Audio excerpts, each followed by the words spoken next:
What's up, bros? It's James. Well, I finally got the NIBBI carburetor installed.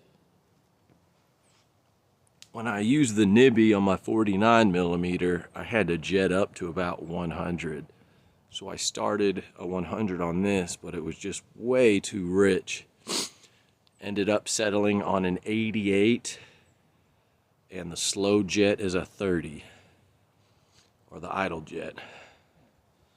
And I hooked up a little bit of a stinger tail on this one too.